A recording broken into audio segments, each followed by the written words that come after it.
உங்கள் favourite TV ஷோக்களை இனி miss பண்ண தேவையில்லை. ZEE5 இல் முற்றிலும் இலவசமாக காணுங்கள், இங்கேயும் எப்பொழுதும். ஜனனி, புடவை எப்படி இருக்கு ஜனனி? நல்லா இருக்கு. பிடிச்சிருக்கா? பிடிச்சிருக்கு. ஆனா எனக்கு பிடிக்கல ஜனனி. ஷாக்கா இருக்கா?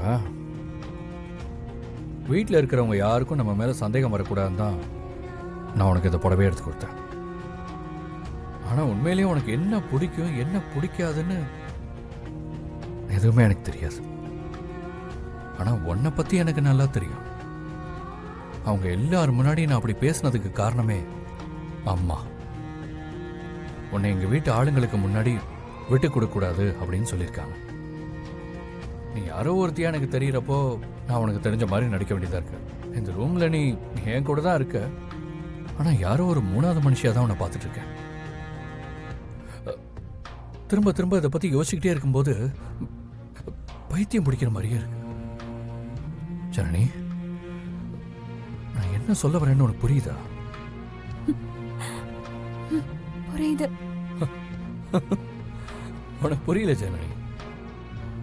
நானும் எதோ பண்ணி யோசிச்சு பார்க்கிறேன், ஆனா எதுவுமே எனக்கு நினைவுக்கு வரமாட்டேங்குது. திரும்ப திரும்ப ஒருத்தவங்களோட விஷயத்தை பத்தி யோசிக்கிறப்போ அவங்க உள்ளுணர்வு ஏதாவது சொல்லணும்ல, ஆனா என்னால எதுவுமே ஃபீல் பண்ண முடியல.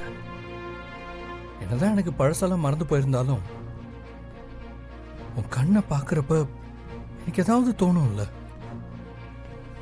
அப்படி எதுவுமே எனக்கு உங்ககிட்ட தோணவே இல்லை ஜனனி. எனக்கு இந்த சூழ்நிலை எப்படி ஹேண்டில் பண்றதுன்னே தெரியல. என்ன மன்னிச்சிருங்க. உங்க மனசு படுற பாடு எனக்கு புரியுதுங்க. என்னோட சுயநலத்துக்காக நான் உங்களை ரொம்ப கஷ்டப்படுத்துறேன்னு எனக்கு தெரியுது. ஆனா அதுக்கு இப்ப என்ன பண்றதுன்னு தெரியல. நான் சீக்கிரம் போயிடுவேங்க. ஜனனி, அட்லீஸ்ட் இதுக்கு முன்னாடி நம்ம எப்படி இருந்தாலும் கொஞ்சம் பேசு. நம்ம ரெண்டு பேரும் லவ் பண்ணும்போது என்னெல்லாம் பேசிக்கிட்டோம், எப்படி நம்ம வாழ்க்கையை வாழ்றதுன்னு பிளான் பண்ணோம். உனக்கு ஏன் என்ன பிடிக்கும், நம்ம ரெண்டு பேருக்குள்ள இருக்கிற காதலை தயவு செஞ்சு சொல்லு. ஆனா அந்த டாக்டர் சொன்ன மாதிரியே அந்த பழைய விஷயங்கள்லாம் பேசும்போது எனக்கு நம்மளை பத்தின ஞாபகங்கள்லாம் திரும்ப வரும்ல. ஏன்னா இல்லாத ஒரு உணர்வை இருக்கிற மாதிரி பொய்யா என்னால நடிக்க முடியல ஜனனி. என் சொந்த குடும்பத்தையே நான் ஏமாத்திக்கிட்டு இருக்கேன். ஒரு விஷயம் ஜனனி, என்னால காலத்துக்கும் இப்படியே நடிச்சிட்டு இருக்க முடியுமான்னு தெரியல. இதுக்கு மேல உங்ககிட்ட என்ன பேசுறதுன்னு எனக்கு புரியல ஜனனி. சாரி.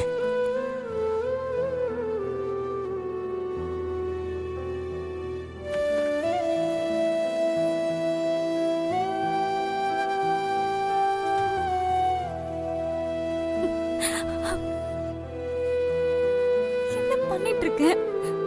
இவ்வளவு சங்கடப்பட்டு பேசிட்டு போறாரு. ஏதாவது பண்ணியே ஆகணும், பண்ணியே ஆகணும்.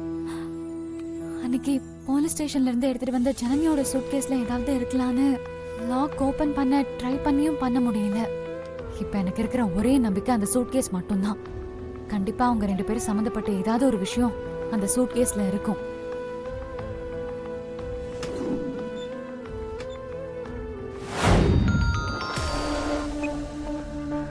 ஜெயா, சுமதி எப்படி இருக்க? ஏய், துளசி எங்கடி இருக்கா? அவளை பத்தி ஏதாவது உனக்கு தெரியுமா? அதை ஏண்டி கேக்குற?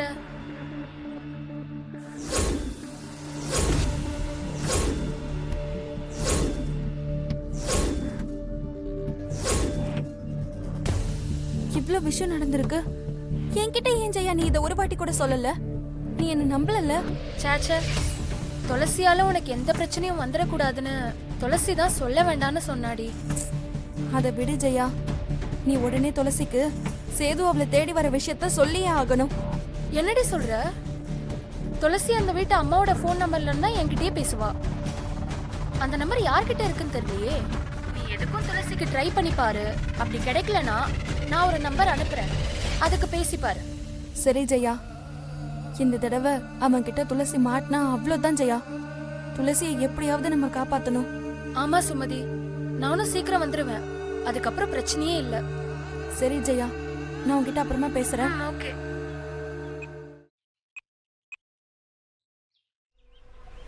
This number is currently switched off. Please try again later.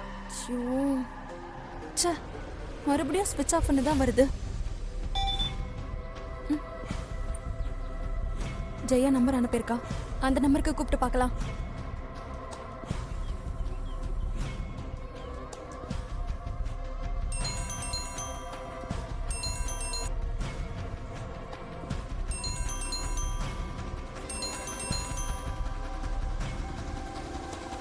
Hello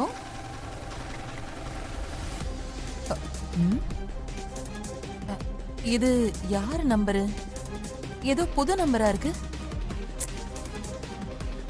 Jaya அனுப்பின நம்பருக்கு ஃபோன் பண்ணா வேற யாரோ எடுத்து பேசுறாங்க. துளசிக்கு வேற நான் தகவல் சொல்லியே ஆகணுமே. துளசி நம்பருக்கே ட்ரை பண்ணலாம்.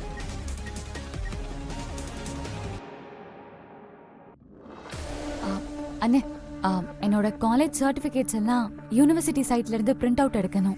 ஓகேம்மா, டீடைல்ஸ் கொடுங்க.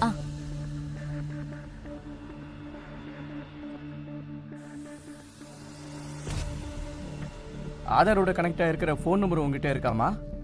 இருக்கு. அதுக்கு ஒரு ஓடிபி வரும், சொல்லுங்க.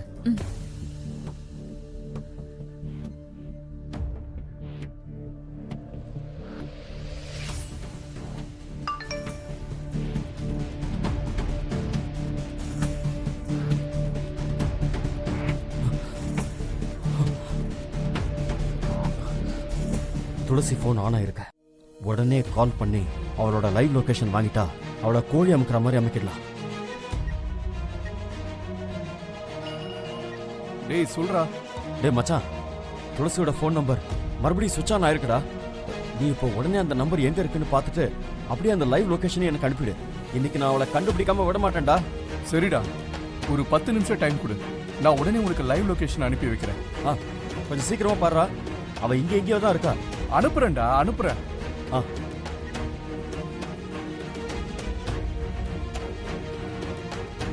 அண்ணே 35844.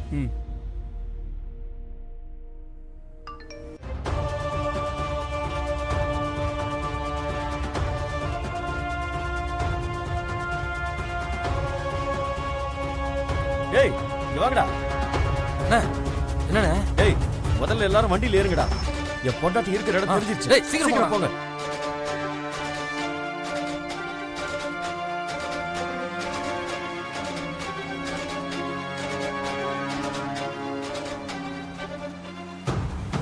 போடா, இவ்வளவு ஸ்லோ ஓட்டிட்டு இருக்க. வேகமா போ.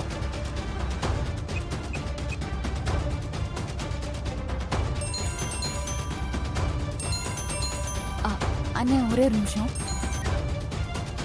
ஹலோ துளசி. சுமதி. துளசி. ஜீ5 ஆப்பை டவுன்லோட் செய்து அனைத்து எபிசோடுகளையும் இலவசமாக பாருங்க.